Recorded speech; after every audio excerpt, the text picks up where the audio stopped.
Welcome to the Black Table, where Africa is discussed. This is your voice session on the Black Table. Here, the panel members espouses the views of the ordinary African. They say it as it is, and it echoes in the ears of those who must hear it. It is our hope that the discussions in the fuddle will help transform today's challenge into tomorrow's success. On your voice today, we ask the question: the African youth migration, is it a brain drain or youth empowerment? The panel members will take turns in sharing their views and personal experiences on this topic. So feel free to share your thoughts on the comment section, or you can send us an email with your thoughts, and we shall review it on our next episode. Again, please do try and subscribe to all our media channels for regular updates. All right, representing your voice today on this very important topic are Capuson Kamara from Sierra Leone, Richard Banda from Zambia, and Anthony Ojo from Nigeria. You're welcome to the Black Table. Today's topic is very interesting. I know it's going to be a very interesting discussion for all of us. But the question is, I ask you, Capri, first. Where do you stand? Do you actually think that the number of youth that are migrating out of Africa is actually draining the professionals in Africa, or they are coming in to empower themselves? What do you think? I think in one way, it becomes like everybody's fighting for themselves. Yeah. So everybody needs to fight for your retirement in Africa. Okay. So like a lot of them are pulling out. Though the country, they're not looking what the country is or the continent is losing. They are fighting for themselves. So everybody needs to pull out for a greener pasture. Well, right. Talk of retirement, Ojo. And see, we have a lot of Africans who have actually moved into the diaspora. They spend so many years in the diaspora. Later on, they go back to Africa. Some of them go a week. Couple of days they are dead or something. Yeah. So is it actually a retirement package that they are now giving Africa? If I would put it that way, you think their migration is going to put some sort of a retirement package for them when they come back to Africa? For what I've seen, because I do know that quite a lot of people who are in UK or other part of the aspiring country tend to feed a lot of money back home. Whereas building houses or getting things all prepped up for their retirement. So they tend to see that if they actually go back home, everything is all ready for their retirement, rather than staying in this country where they will actually get they'll be getting a little minor pension, and also having people to be taking care of them.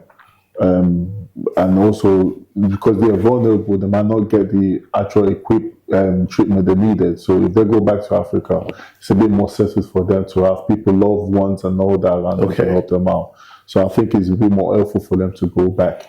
But if you look at the landscape of them actually working, most of them end up doing 70, 80 hours.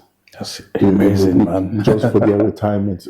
So the fact that they don't even have time for themselves, but work, just to go back to their country in Africa to now retire.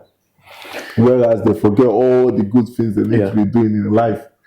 And that is what a lot of people in Africa, in diaspora, in other Europe, in the Western country tend to do before they can say, I can go back home and settle. This is a very interesting. I mean, there was this statistics I was just looking at, right? I mean, in 2016? Let me just check. Yeah, 2016. Yeah. 2016 UNESCO, IMF predicted that by 2050, we're going to get about 34 million of Africans moving out of Africa into the diaspora. Today, as of 2020, we have 19 million already who have left. Minus 2020, 21, 22, 23 means we actually getting there. Now, But now imagine you have about 34 million of African youth professionals who had left the country. What would be left of Africa? But the question is, what are the government doing back home to actually sustain that, to cut that off, for them to... That would be my next question. I mean, what are we going to do? saying. I mean, Banda, what do you think? I mean, if you looking at the picture critically, I mean, a lot of Africans are leaving, especially the youth, because my mother will not leave Africa. My father will not leave Africa. It's just the youth who are supposed to. Yeah. So, and if you ask the youth, they'll tell you, I'm tired. There's nothing going on for me. I graduated 5 years ago. I'm just sitting down doing nothing. I think it's mostly the screen that is the media that is actually moving Africa. The media. No. The media is one. Media is one. I'll tell you a story about my neighbor. Okay. That his son sent him a new car, and I was young and like, look. Is that small boy that went to school that now he's gone to America and now he's sending for money? Yeah. Does that make sense? You start thinking. It's not, you don't need to kill anyone. Because Africa, there's a lot of dodgy things that you do just to cut side, right? So everybody is actually pulling out. For my own level, risk of revolutionary invasion, you know what I mean? Yeah. You got like coup plots. You have like, forget about what you eat for tomorrow. It's about your life now at stake. Tomorrow you wake up, like the other day I was here in the morning, me and Christopher wake up, Sierra Leone is having a coup plot again. So like you can't be waking up in short a life. Every day you feel like a chicken at KFC. You understand? You don't know when you are ready to die. So like that kind of thing is killing me big time. So if we have about 34 million Africans living in Africa, who's going to develop Africa? What do you think? Like this 34 million, if they live eventually, I mean, we are getting there. 19 gone already. So who is going to develop Africa? Banda, what do you think? The young ones, I think, see, this is when I said it's about, the scale of your ambition and just having the spirit of never forgetting where you're coming from. Yeah. So if you come here and you say, you know what, I'm going there, there's an opportunity for me. And then you come here and you find things, they're not the way they are. So, and then you decide to persevere and get to a certain level, you see. This is where you get to a level where even no matter how much money you're making, no matter where you are located, you remember where you came from. Yeah. So it's your job now to say, I had to do it this way. So how can I create a change where people can do it the way I would have liked to done it if I had a choice? Yeah. So this is where even the investment wise, you can put investments here, but you make investments that create job opportunities where you're coming from. That way you're keeping people there. And then when those people stay there, then they can educate their own kids. And now you can't read, they say one drop of water every day makes an ocean. Yeah. So just your actions alone might inspire other people and you might create a movement, but that's me speculating because not everyone is thinking that way. Yeah, just as I was saying, like you sacrifice one sibling. Maybe you are the lucky one. You move here. Yeah. Then you're able to sponsor you might not go back. You might go now as a cargo. You come as a passenger. Now they have to put you on a plane to go. So you might not go back. They might not see you. Yeah. We might have affected a lot of lives. Yes. I was here. My dad was alive. Hey, my boy, what are you sending me? I said, Daddy, I'll send £50 tomorrow. Thank you very much. The other day, my dad is not there anymore. So I go home. When I return, there's no dad. So when you're here, you have to sacrifice for the others. Meaning, for those that are there, doesn't mean that we have to go back. They've lost us. Okay. Now, think of it. You've left, actually. You're sponsoring them all right. But some way, somehow, you bought a big mansion. It's for them.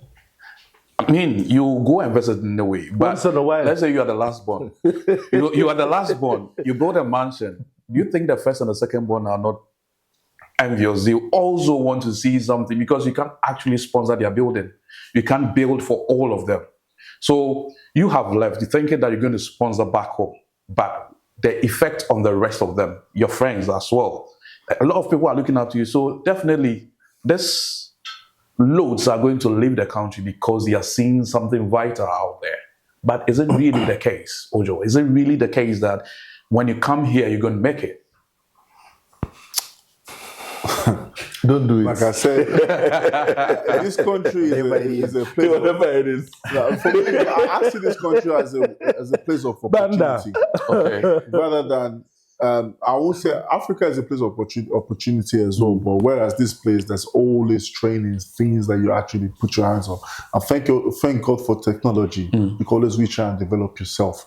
It's up to your own preference how you want to develop yourself. So people are a bit laid back. They will find the easy way to gain money and send it back home, but they keep forgetting that one day, all this will end. Let's start. It's always go back to the main foundation on how to develop yourself.